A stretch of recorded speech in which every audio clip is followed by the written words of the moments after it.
The rain pattered against the cracked glass of Alina's window as she sat on her worn-out sofa, her knees tucked against her chest. The small apartment smelled faintly of dampness and burnt toast, evidence of her failed attempt at making dinner earlier. The day had been long. Too long. Her shift at the bakery had stretched 12 exhausting hours, and even after all that work, her earnings barely covered bread, milk, and her brother's medicine. She pressed her palms against her face, fighting back the tears threatening to spill. Her younger brother, Sammy, was only 12, too frail to attend school most days. He lay asleep in the next room, his cough echoing softly through the thin walls. Alina's chest tightened at the sound. She had promised their late mother that she would protect him, but lately, that promise felt like an impossible burden.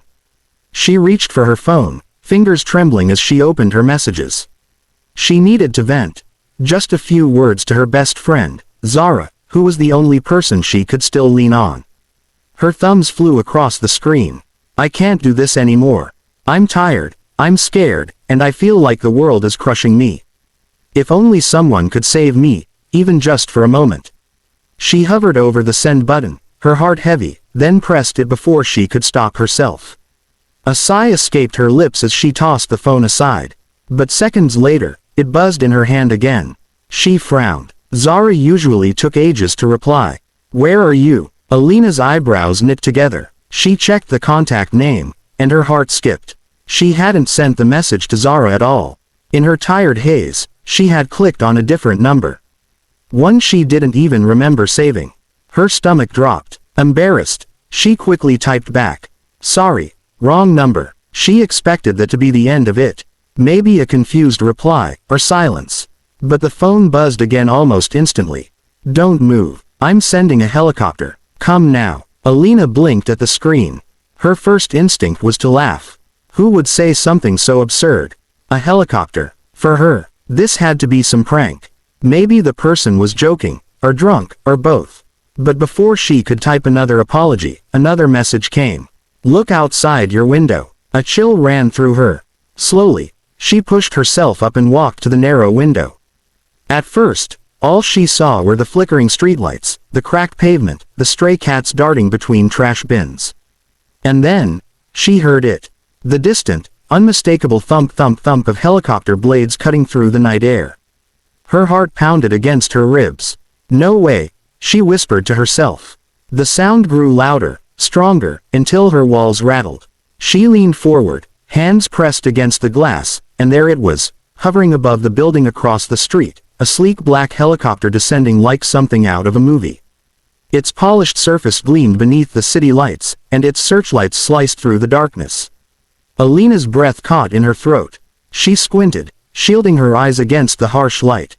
The helicopter landed smoothly on the rooftop opposite hers, the blades slicing the night sky. From its cabin, a tall figure emerged. He was flanked by two men in dark suits, their movements sharp and professional, like trained bodyguards. And then she saw him. The man at the center walked with the kind of commanding presence that could silence a crowd. His black suit was perfectly tailored, his movements confident, purposeful. Even from this distance, Alina could see the sharp lines of his face, the way his silver-gray eyes scanned the rooftops like a predator hunting its prey. When his gaze finally locked on her window, she froze. It was as though time itself had stopped. Her heart skipped, then raced wildly. She knew that face. Everyone did. It had been on the covers of magazines, financial news reports, and whispered rumors that spread like wildfire. Adrian Knight, the billionaire tycoon. The ruthless investor whose name Alina's heart hammered as she stared across the street. The billionaire, Adrian Knight himself, was looking directly at her. His sharp gaze seemed to pin her in place, as if he had known exactly where she would be, as if her desperate message had been written only for him. Her trembling hand dropped from the window. "This isn't real. It can't be real." A knock rattled her door. She jumped. "Miss." A deep voice called from outside. "Mr. Knight is requesting your presence." Alina's breath caught in her throat. She backed away. No, this must be some mistake.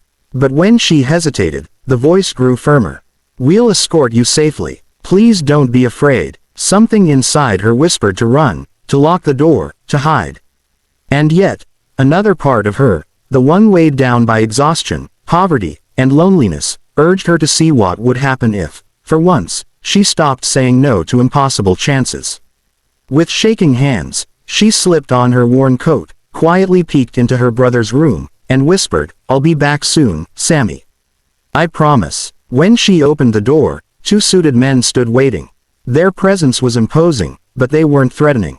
One extended a hand toward the stairwell. Minutes later, she found herself stepping onto the rooftop. The helicopter's blades were still spinning, sending gusts of wind whipping her hair into chaos. And there he was, Adrian Knight, larger than life, standing only a few feet away. Up close, he was even more intimidating. Tall, broad-shouldered, every detail of his suit screaming wealth and precision. His silver eyes locked onto hers, sharp but not unkind.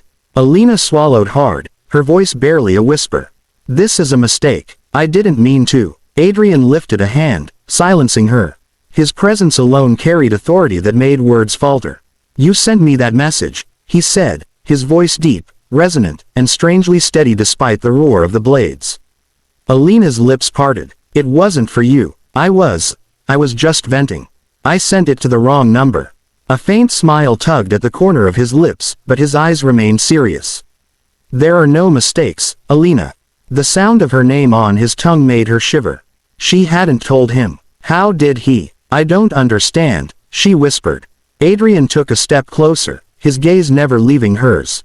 "Your message wasn't a mistake. It was a call for help. And I don't ignore those." Her chest ached at his words. Nobody had ever said that to her before. Nobody had ever seen her like this, small, vulnerable, drowning in silence. "Why?" she managed. "Why would someone like you care about me? You don't even know me." For a moment, something flickered in his eyes, something raw, something human beneath the layers of power and control. "Because I know what it feels like to need saving and have no one come," he said quietly, so only she could hear. Alina's breath hitched. The world around them blurred. The guards, the helicopter, the city lights below. All she could see was him. Adrian extended his hand toward her. His voice softened, almost coaxing. "Come with me. Just for tonight. No obligations, no strings. Let me show you what it feels like not to carry the world alone." Her heart pounded. Every instinct screamed that this was insane.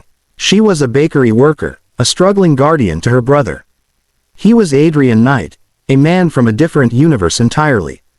And yet, behind his commanding presence, there was sincerity in his words. A sincerity that tugged at something deep inside her. Her phone buzzed again in her pocket. She glanced down. A message from her landlord. Rent overdue. Last warning. Then another, from the pharmacy. Medication ready, unpaid. The weight of her reality crashed over her like a wave. She looked up at Adrian, at the hand still waiting patiently between them. Tears blurred her vision as she whispered, "What if I regret it?" Adrian's lips curved into a small, knowing smile. "Then you can walk away. But tonight, you won't." Her fingers trembled as she reached forward, her hand brushing his. The warmth of his grip was firm, steady, unshakable. "Trust me," he murmured. And before she could change her mind, he guided her into the helicopter. As the blades roared louder and the city shrank beneath them, Alina pressed her face to the window. The streets she had always known, the life that had always felt like a trap, grew smaller and smaller until it was nothing but a blur of lights. Her chest tightened. Not from fear, but from something she hadn't felt in years. Hope. Beside her, Adrian Knight watched her with a gaze that promised her life was about to change forever. He alone commanded fear and respect in boardrooms worldwide. And now, he was staring at her.